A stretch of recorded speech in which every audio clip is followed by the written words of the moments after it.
இந்த ரெட்டேரி சேவை சாலை சர்வீஸ் ரோடு அதை புதுப்பிக்க வேண்டும். இந்த பகுதியில் இருக்கிற பொதுமக்கள்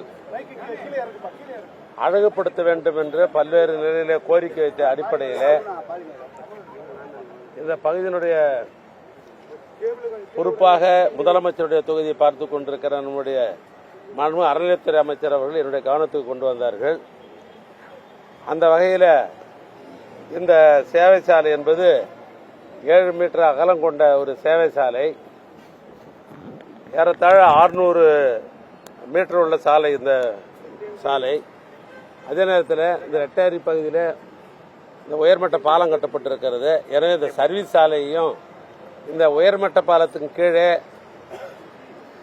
அழகுபடுத்துகின்ற வகையில் இதற்கு ஏறத்தாழ 5 கோடி ரூபாய் திட்ட மதிப்பீடு தயார் செய்யப்பட்டிருக்கிறது. இந்த பணிகளை உடனே நெடுஞ்சாலைத்துறையின் சார்பாக அந்த பணிகளை மேற்கொள்ள வேண்டும் என்பதற்காக நாங்கள் ஆய்வு செய்வதற்காக 2 அமைச்சர் இங்கே வந்தோம். சம்பந்தப்பட்ட எங்களுடைய நெடுஞ்சாலைத்துறையைச் சேர்ந்த கோட்ட பொறியாளர், மேற்பார்வை பொறியாளருக்கு ஆணையிட்டிருக்கிறேன். அந்த பணி சிறப்பாக செய்து முடிப்பார்கள்.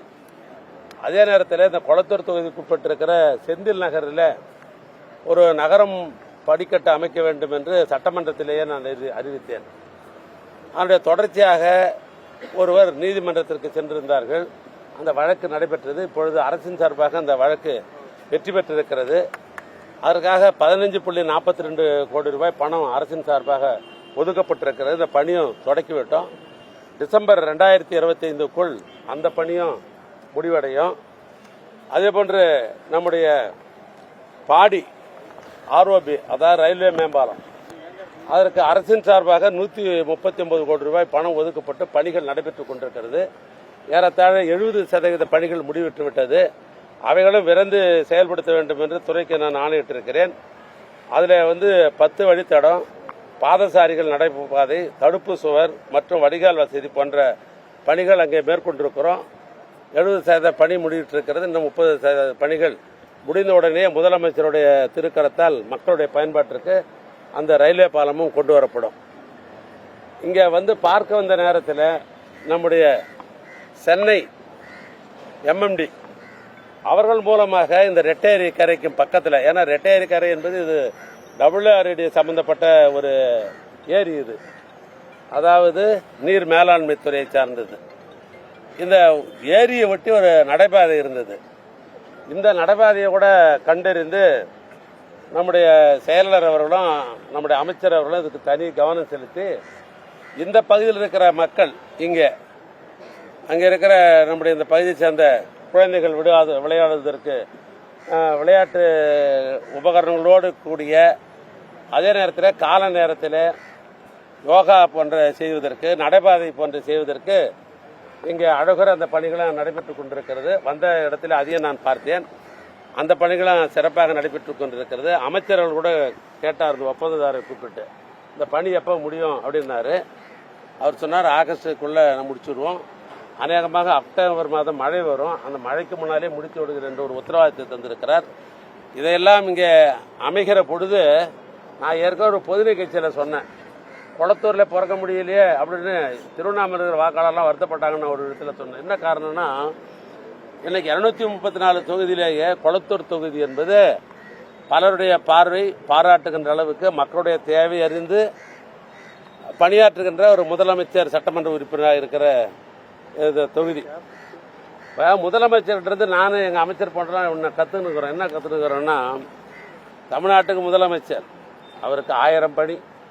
இந்த பணிகள் மத்தியில் கூட மாதம் தன்னுடைய தொகுதிக்கு வர்றதை அவர் நிறுத்துறதே இல்லை. அதை பார்த்து தான் நாங்களும் கரெக்டாக தொகுதிக்கு போன்ற எண்ணமே எங்களுக்கே கொண்டிருக்கிறது. ஏன்னா அந்த அளவுக்கு இந்த தொகுதியில் சிறப்பான பணிகள்லாம் நடைபெறுகிறது. அதனால் பொதுமக்கள் பாராட்டுக்குரிய தொகுதியாக இந்த தொகுதி அமைந்திருக்கிறது. சார், இவ்வளவு பணிகள் நடைபெறுகிறதுன்னு சொல்றீங்க, ஆனா எதிர்க்கட்சி தலைவர் கடுமையான விமர்சனம் வைக்கிறாரு. சிடிலாம் வெளியிட்டு இருக்காரு, உருட்டுகள் திருட்டுகள் அப்படின்னு சொல்லிட்டு, அதை எப்படி பாக்குறீங்க? அது ஒன்றுமில்லை, தான் திருடி பிறர் நம்பான்னு ஒரு முதுமொழி இருக்குது. எப்பயுமே அவர் ஆட்சியில் நடைபெற்றதை மீண்டும் அவர் நினைவூட்டுகிறார். இந்த ஆட்சியை பொறுத்தளவுக்கு உங்களுக்கே தெரியும், ஒரு ஆளுங்கட்சின்னு சொன்னாக்கா எப்பயுமே யார் ஆளுங்கட்சியாக இருந்தாலும் சரி நாங்களே திராவிட முன்னேற்ற கழகம் 6 முறை ஆண்டிருக்கிறோம். நாங்கள் அது மாதிரி அவங்களும் ஆண்டிருக்கிறாங்க. மக்களுடைய கோரிக்கை என்பது ஏராளம்.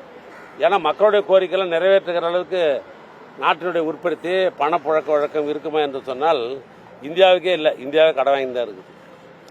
அப்படிப்பட்ட நிலையில் மக்களுடைய பூர்த்திகளை நிறைவு செய்வது என்பதில் அதான் பார்க்கணும் எப்பயுமே. அந்த ஆட்சியை விட இந்த ஆட்சி மக்களுடைய திட்டங்களை நிறைவேற்றுவதிலே முன்னிலையில் இருக்கிறது. சதவீத கணக்கெடுத்து கொண்டு எடுத்தாலும் கூட அதிகமான சதவீதம் மக்களுக்கு வேண்டியதை செய்து கொண்டிருக்கிறோம்.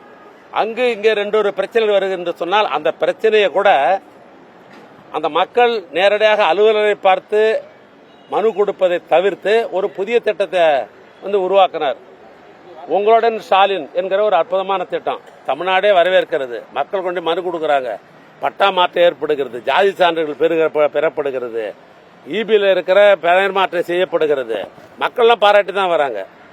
ஏன்னா அதை பிடிக்காததால தன்னுடைய அடையாளத்தை காட்டிக் கொள்வதற்காக மக்கள் மறந்துவிட போகிறார்கள். ஏன்னா ரொம்ப நாள் ஆச்சு அவர் வெளியில மக்கள் மறந்துவிட போகிறார் என்கிறதுக்காக ஒரு சுற்றுப்பயணத்தை அமைச்சிருக்கிறாரு.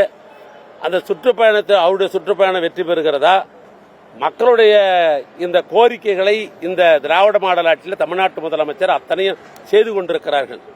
இதை மக்கள் எப்போ எடை போட்டு பார்ப்பாங்க? தேர்தல் நேரத்தில் தான் எடை போட்டு பார்ப்பாங்க.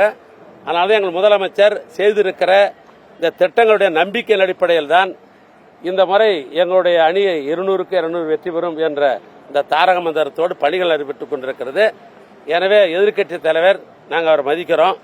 ஆனால் தன்னுடைய அடையாளத்தை காட்டிக் கொள்வதற்காக அங்கு இங்கு ஒன்று தனக்கு வந்ததெல்லாம் பேசிக் கொண்டிருக்கிறார் ஒழிய அவர் பேசுவதிலே உண்மை இல்லை. பிரதமர் மோடி தேர்தல் நேரத்தில் மட்டும்தான் தமிழகத்திற்கு வருவார் அப்படின்னு நம்ம ஏற்கனவே சொல்லிட்டு இருக்கோம். இன்றைக்கு வராரு, தூத்துக்குடியில பல்வேறு திட்டங்களை தொடங்கி பாக்குறாரு. இதுக்கு என்ன சொல்றீங்க? இப்ப நீங்களே அதுக்கு விடையும் சொல்லிட்டீங்க, நீங்களே கேள்வியும் கேட்டுட்டீங்க. நாடாளுமன்ற தேர்தலுக்கு முன்னால் பார்த்தீங்கன்னா அடிக்கடி நம்முடைய இந்தியாவுடைய பிரதமர் மாண்புமிகு அவர்கள் வந்து கொண்டு போய் கொண்டுதான் இருந்தார். அடிக்கடி வந்து போய் கொண்டிருந்தார். இப்ப என்ன 9 மாதத்துல சட்டமன்ற தேர்தல் வரப்போகிறது. அதனால இனிமேல் வரதான் செய்வார். ஒன்றை மட்டும் நான் சொல்றேன், இது திராவிட மண். தந்தை பெரியார், பேரறிஞர் அண்ணா, என் தலைவர் கலைஞர், இந்த மும்மூர்த்திகளால் பண்பட்டு இருக்கிற இந்த மண்.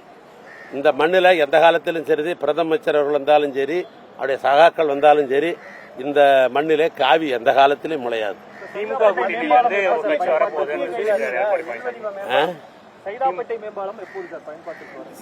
சைதாப்பேட்டை மேம்பாலத்தை பொறுத்தளவுக்கு வாரம் துறையின் சார்பாக அதிகாரிகள், பொறியாளர்கள், தலைமை பொறியாளர், கண்காணிப்பு பொறியாளர் ஆய்வு செய்கிறார்கள். மாதத்துக்கு ஒரு முறை நானும் எங்களுடைய துறையினுடைய செயலாளர்களும் ஆய்வு மேற்கொள்கிறோம்.